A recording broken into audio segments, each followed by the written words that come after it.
Buongiorno, le principali notizie.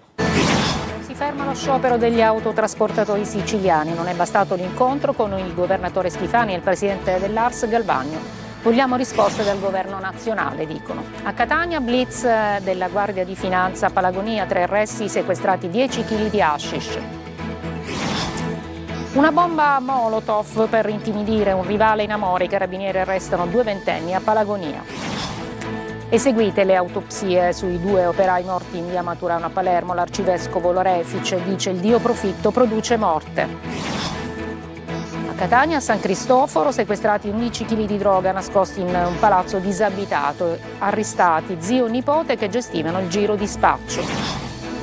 Strage di via D'Amelio anticipata per le parole di Borsellino. Per il PM di Caltanissetta il magistrato aveva annunciato che avrebbe denunciato alcune circostanze sulla strage di Capaci. A Catania la terza età si rimette in movimento e lo fa con energia, sorrisi e tanta voglia di vivere. Calcio, la serata di ieri e la nottata hanno portato ad un possibile clamoroso sviluppo nel Catania. La società, nonostante la conferma di Viali dopo un faccia a faccia con la squadra, starebbe valutando l'ipotesi di far ritornare in panchina Domenico Toscano.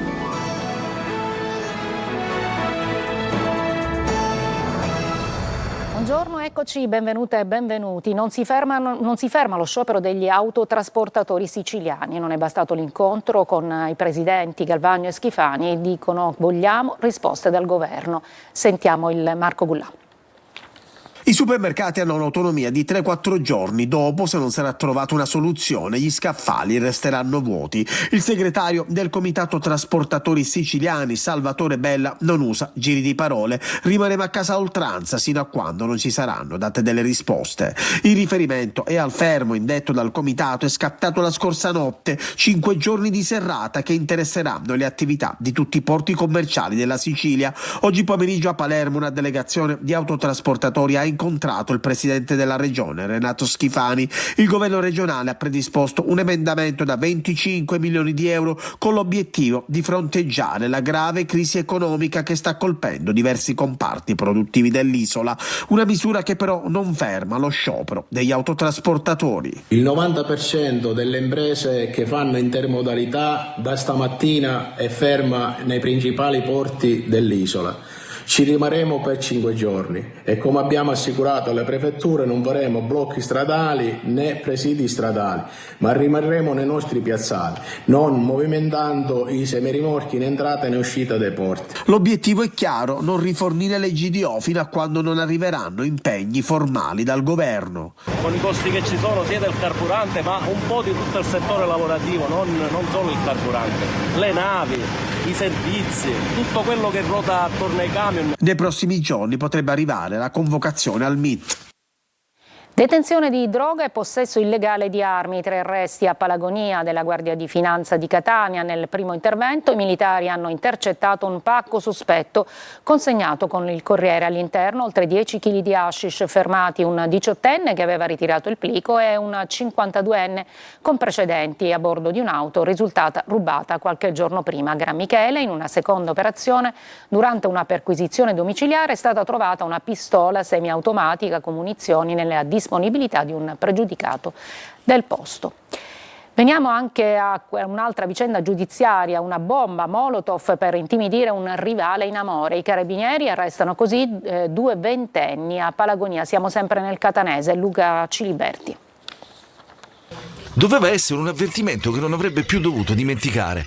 Un messaggio chiaro a quel ragazzo che aveva osato importunare la sua fidanzata mentre i due si erano lasciati prima di riallacciare i rapporti.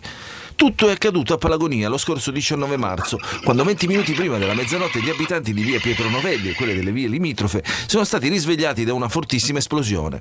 Una bomba Molotov piazzata sulla parabrezza di una Peugeot 206 che ha innescato un violento incendio e un'esplosione che ha avvolto completamente l'auto. A distanza di poco meno di un mese i carabinieri coordinati dalla procura di Caltagirone hanno fatto luce sull'episodio sul movente e hanno arrestato 2 giovani, Enrico Moroso di 21 anni e Pietro Laguidara di 19 anni. Il primo sarebbe l'ideatore della vendetta, il secondo l'esecutore materiale. Entrambi erano arrivati sul posto dell'attentato a bordo di una Jeep Renegade. Quello che sicuramente inquieta è il contesto criminale e anche la giovanissima età dei 2 interessati, che sono del 2005 e del 2007, quindi sono giovani veramente insomma sono dei ragazzi che non sono arretrati di fronte a delle condotte che potevano portare a ben altro. Il GIP, condividendo l'analisi dell'accusa, ha revisato il pericolo attuale e concreto di reiterazione di condotte delittuose, non escludendo il possibile uso di armi. Durante una perquisizione domiciliare in casa di Amoroso, infatti, i carabinieri hanno trovato una pistola calibro 7,65 con caricatore inserito, nascosta dietro il comodino della camera da letto del padre cinquantenne. Oltre all'arma, posizionata in modo da essere prontamente disponibile, l'uomo aveva occultato 60 proiettili. Per questo è stato arrestato e sottoposto ai domiciliari in attesa di udienza di convalida. Agela ha identificato l'autore dell'incendio nell'abitazione dell'assessore ai lavori pubblici di Dio, intimidazione dopo lo sgombero di una discarica abusiva. GR Italia. L'incendio doloso divampato nella notte tra domenica e lunedì aveva colpito l'area esterna dell'abitazione dell'assessore ai lavori pubblici Luigi Di Dio, ma questa volta le fiamme non hanno lasciato spazio a dubbi né a lunghe indagini. La risposta della polizia è stata immediata. Gli agenti del commissariato intervenuti sul posto hanno avviato accertamenti serrati, riuscendo in poche ore a identificare il presunto responsabile del rogo. Si tratterebbe di una componente di un nucleo familiare residente in via Lipari, a breve distanza dalla casa dello stesso assessore. La famiglia, già nota alle forze dell'ordine, era finita al centro di un'operazione di sequestro solo pochi giorni prima. Sabato scorso, infatti, gli stessi agenti avevano sgomberato un'area pubblica trasformata in discarica abusiva proprio nelle disponibilità di quel nucleo. Secondo quanto ricostruito, le tensioni sarebbero iniziate proprio in quell'occasione. Minacce dirette all'assessore e ai suoi familiari, culminate poi nell'atto intimidatorio della notte, il danneggiamento del giardino dell'abitazione. A confermare l'escalation è stato lo stesso Di Dio, che già nella mattinata successiva all'attentato aveva parlato apertamente di intimidazioni subite. Sicuramente un avvertimento per quanto è successo nei giorni passati. Infatti in questi giorni abbiamo subito delle minacce verbali per quanto era successo sabato qui in via Lipari, quindi accusandomi di essere il fautore dell'operazione. Un quadro aggravato proprio dai precedenti recenti. 2 componenti della stessa famiglia erano stati arrestati per aver aggredito gli agenti impegnati durante il sequestro. Adesso le indagini proseguono per definire ogni altro tipo di responsabilità. Operai morti in via Maturana a Palermo, eseguite le autopsie, l'arcivescovo Lorefice dice il Dio profitto produce morte. Sentiamo Marco Gullà. I dati forniti dall'INAIL registrano che in Sicilia si continua a perdere la vita mentre ci si guadagna da vivere. Il Dio profitto produce morte, ingiustizie, scarti umani, sofferenza. Sono le parole dell'arcivescovo di Palermo Corrado Lorefice sull'incidente di venerdì scorso in via Marturano.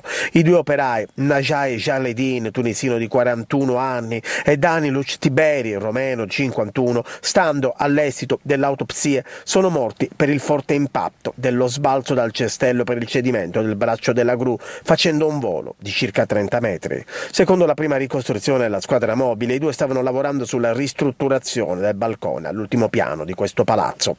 Il cedimento del braccio di questa gru li ha sbalzati dall'altezza di circa 30 metri. La polizia scientifica sta facendo una ricostruzione in 3D dello stato dei luoghi, analizzando la gru, la tettoia del negozio di pneumatici, l'altezza del palazzo e la distanza tra il mezzo e il punto in cui gli operai stavano lavorando. La procura ha aperto un'inchiesta per omicidio colposo, iscrivendo sul registro degli indagati il titolare della ditta e il committente delle opere edili proprietario dell'appartamento dove era in corso l'intervento. Le salme dei 2 operai saranno a breve rimpatriate nei paesi d'origine per lo svolgimento dei funerali. In un palazzo disabitato a San Cristoforo, siamo a Catania, la polizia ha trovato 11 kg di droga, un giro d'affari da centinaia di migliaia di euro messo in piedi da zio e nipote che sono stati arrestati. Simona Mazzone. L'infallibile fiuto di Maui, Ares, Brisca e Rex ha permesso di scovare 11 kg di droga in un immobile abbandonato di Catania. I cani poliziotto li vedete in queste immagini in un tratto di via Plebiscito nel quartiere di San Cristoforo hanno segnalato ai loro conduttori la presenza di stupefacenti.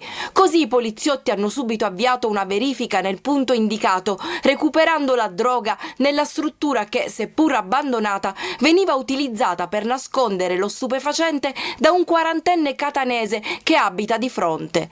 C'era di tutto: cocaina, hashish e marijuana ben nascosti all'interno dell'appartamento, e quando l'uomo ha visto spuntare i poliziotti non ha potuto fare altro che ammettere le proprie responsabilità. Le verifiche sono state estese negli edifici della zona e anche in questo caso i cani hanno fiutato altra droga nascosta in un garage utilizzato dal nipote del quarantenne. Il giovane aveva infatti posizionato nel suo motorino, sperando che non si notasse, un panetto di hashish. Oltre alla droga, i poliziotti hanno trovato e sequestrato centinaia di bustine di plastica vuote pronte per il confezionamento dello stupefacente. Un'attività di spaccio portata avanti da zio e nipote per un giro d'affari da centinaia di migliaia di euro. I due sono stati arrestati. Lo zio è finito in carcere mentre il 23enne è stato posto ai domiciliari. Un intervento pubblico di Paolo Borsellino poche settimane prima dell'attentato potrebbe aver accelerato la decisione di eliminarlo. È una delle ipotesi contenute negli atti della Procura di Caltanissetta sulla strage di Via D'Amelio. Il servizio di Rita Cinardi. La strage di Via D'Amelio, in cui il 19 luglio del 92 furono uccisi il giudice Paolo Borsellino e gli agenti della sua scorta, potrebbe essere stata accelerata da un intervento pubblico fatto dal magistrato il 25 giugno a Casa Professa a Palermo. È quanto scrivono i PM di Caltanissetta nella richiesta di archiviazione di una delle indagini aperte contro ignoti sulla strage. In quell'occasione Borsellino spiegò di essere testimone di vicende legate all'isolamento professionale di Giovanni Falcone e della sua uccisione, aggiungendo che avrebbe riferito quei fatti direttamente alla Procura di Caltanissetta. Secondo gli inquirenti, il magistrato non era soltanto uno dei protagonisti della lotta a Cosa Nostra, ma anche un testimone autorevole che avrebbe potuto fornire elementi decisivi per ricostruire la strage di Capaci o indirizzarne le indagini. Proprio per questo, scrivono i PM, l'eliminazione di Borsellino potrebbe essere stata anticipata con una funzione preventiva, oltre che vendicativa, nella strategia di Totò Riina. Nello stesso provvedimento la Procura di Caltanissetta ha chiesto l'archiviazione dell'indagine aperta contro ignoti sui possibili collegamenti tra le stragi del 92 e il dossier mafia appalti, tema affrontato anche dal procuratore nisseno Salvatore De Luca durante l'audizione davanti alla Commissione parlamentare antimafia. La Sicilia, protagonista nel mondo alla Vinitaly, porta eccellenze che raccontano il territorio e gioca un ruolo fondamentale nel turismo, diventando un'esperienza da scoprire. Desiree Ferlito. Un inizio brillante, un bilancio positivo, con una zona dedicata ai vini bio, nuovo trend in crescita. Raccontare il vino siciliano è un mondo, proprio per questo l'isola brilla al Vinitaly e punta sempre più ai mercati internazionali. Padiglioni affollati, degustazioni e incontri con buyer da tutto il mondo. La Sicilia gioca la sua partita più importante, portando in vetrina eccellenze che raccontano territori, storia e identità. Dall'Etna al Val di Noto, passando per le isole minori, il vino diventa ambasciatore di un'intera regione, è un'experience tutta da scoprire. Chi va in vacanza in un posto come la Sicilia sicuramente ti lascia qualcosa nella memoria, poi torna a casa e magari rivive l'esperienza del viaggio attraverso un bicchiere di vino. Un comparto strategico per l'economia e l'immagine del Made in Italy, come ha sottolineato anche il ministro Salvini in visita nello stand della regione. Mi sono fermato in più di uno stand che hanno più della metà del prodotto che finisce su altre tavole, il che significa ricchezza per la Sicilia e per l'Italia, grazie a compratori americani, tedeschi, russi, giapponesi. Voglio pensare che una piccola parte di questa crescita sia dovuta anche ai quasi 30 miliardi di euro di cantieri aperti che oggi abbiamo in Sicilia su strade, autostrade, ferrovie e dighe, e spero che ci saranno, come mi hanno chiesto più di un produttore messinese e catanese, altri cantieri aperti per altri ponti entro l'anno. Il Vinitaly diventa così non solo una vetrina, ma un'occasione concreta di confronto e rilancio, con uno sguardo alle nuove sfide sempre più rivolte al mondo. Breve pausa e poi andremo agli orti di Librino, a Catania.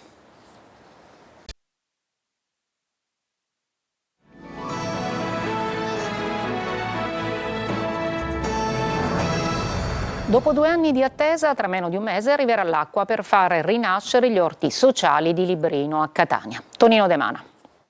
Sono seduti attorno al tavolo, parlano ed insieme aspettano l'acqua che negli orti urbani di Librino manca da 2 anni. L'attesa però sta per finire, visto che i lavori dovrebbero concludersi tra meno di un mese, ponendo fine al calvario degli ortolani che si arrangiano da troppo tempo. Con i palazzi di Librino sullo sfondo, piccoli appezzamenti di terreno torneranno ad essere affollati e coltivati. per poter coltivare qualche lattuga, qualche pomodoro, in poche parole abbiamo dovuto prendere i bidoni con l'acqua e portarcela a piede, perché come vedete non possiamo entrare con le macchine. Ora che arriverà l'acqua, lei cosa farà in questi orti? Ma tutto quello che abbiamo fatto sempre, l'aglio, i cipolli, melenzane, i pomodori, tutte le verdure. Non si ferma un attimo l'assessore comunale alle manutenzioni e al verde pubblico Petra Lia. È stato un impegno diretto preso dal sindaco Trantino e dall'intera amministrazione.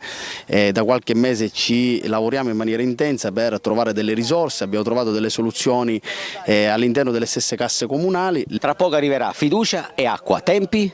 Diciamo che la ditta che ho incontrato qualche giorno fa e che ci sta lavorando ha garantito che nel giro massimo di un mese, quindi 20 giorni, un mese, tutti gli orti saranno nuovamente forniti d'acqua. Mentre si annaffiano i ravanelli, presto vedremo pomodori, melanzane, zucchine rigorosamente a chilometri zero. Lei come si chiama? Giovanni. Quanti anni ha? 86. Cosa coltiverà in questi orti? Pomodori, melanzane, peperone. Signora, così facciamo una bella pasta alla norma. Una demolizione che è anche un'opera d'arte. A Scicli, siamo nel Ragusano, è stato abbattuto un manufatto abusivo che nascondeva da 50 anni un'antica chiesetta rupestre. Con la performance Abbattimento il peso delle ombre, l'artista Sasha Vinci ha restituito alla città la bellezza di un luogo. La performance infatti è il primo passo del progetto Teatro Vivo, che nei prossimi mesi trasformerà l'area in un giardino d'autore aperto alla comunità. Adesso a Catania la terza età si rimette in movimento e lo fa con energia, sorrisi e tanta voglia di vivere. Desiree Ferlito. Il giorno dopo siamo tutti rotti con la ginnastica che facciamo, però poi recuperiamo perché siamo giovani dentro. A Catania la terza età si rimette in movimento e lo fa con energia, sorrisi e tanta voglia di vivere. Vado in piscina, faccio acqua gym, vado a seguire questo Muoviti Ancora e trovo proprio un beneficio enorme. Succede alla Villa Bellini, cuore verde della città, dove l'ASP ha promosso l'iniziativa Muoviti Ancora, una mattinata dedicata al benessere degli over 65, tra attività fisica e sana alimentazione. Devo dimagrire soltanto un pochino, vediamo se ce la faccio. Un progetto che coinvolge già decine di comuni della provincia e che punta a un obiettivo chiaro, invecchiare sì, ma in salute. E i protagonisti lo dimostrano sul campo, tra esercizi, camminate e tanta ironia. E a quest'età se non ci muoviamo siamo rovinati. No, non mollerò, finché ce la faccio non mollerò. Accanto al movimento anche l'educazione alimentare, con consigli pratici ispirati alla dieta mediterranea e una guida pensata per continuare a muoversi in autonomia. Noi diamo loro l'impegno. Gli over 65, ricordiamo, superano quella fase lavorativa, no, di stress, dar loro ancora attività, vita. Spazio anche alla prevenzione con l'invito a partecipare agli screening sanitari, piccoli gesti che possono fare una grande differenza. Sono incontri bisettimanali articolati in 30 comuni della provincia etnea. Muoviti Ancora, così si chiama il progetto, vuole promuovere il valore del movimento. Perché, come ricordano proprio loro, il segreto non è fermare il tempo, ma continuare a viverla in movimento. Quanto si sente giovane? 20. Una breve pausa, poi le possibili novità per quanto riguarda il club del Catania.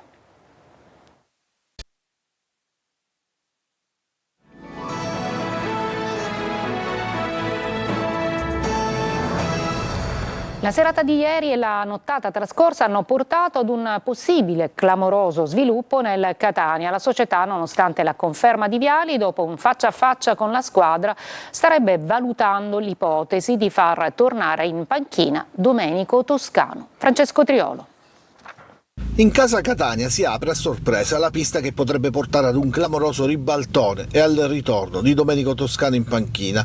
Quello di ieri è stato un lungo pomeriggio di tensione con alcuni dei giocatori più rappresentativi del gruppo rossazzurro che hanno incontrato la dirigenza al termine dell'allenamento. Un confronto diretto anche dai toni accesi per analizzare il calo evidente della squadra nelle ultime settimane. Sino a ieri mattina la linea del club sembrava chiara, confermare William Viali. Dopo l'incontro ogni decisione decisione è stata rinviata e nella serata di ieri sono stati avviati i primi contatti con Toscano, che è ancora sotto contratto, per verificare se è possibile l'ipotesi clamorosa di un ritorno immediato. A pesare soprattutto la sconfitta di Crotone, ma è solo un risultato che ha amplificato il malcontento di una piazza delusa già provata da settimane difficili. I tifosi chiedono una svolta e puntano il dito contro la dirigenza. Un ruolo decisivo potrebbe averlo anche svolto la squadra nel corso del faccia a faccia con la dirigenza, schierandosi apertamente per un ritorno del tecnico con cui hanno svolto quasi tutta la stagione. Oggi è previsto un vertice, una call con la proprietà in Australia. Entro 48 ore ci sarà la decisione definitiva: o si andrà avanti con Viali o ci sarà un'altra rivoluzione in panchina. Nel frattempo la classifica resta corta, il secondo posto è ancora in bilico, con il Cosenza pronto ad approfittarne. Domenica sera contro il Potenza servirà una risposta immediata e la domanda ora è una sola: il Catania ha ancora le forze per rialzarsi?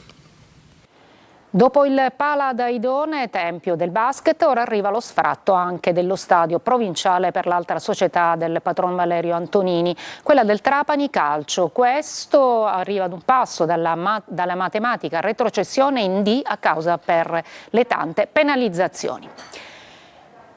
Io mi fermo qui, la prossima edizione alle 14, grazie per l'ascolto e buona giornata.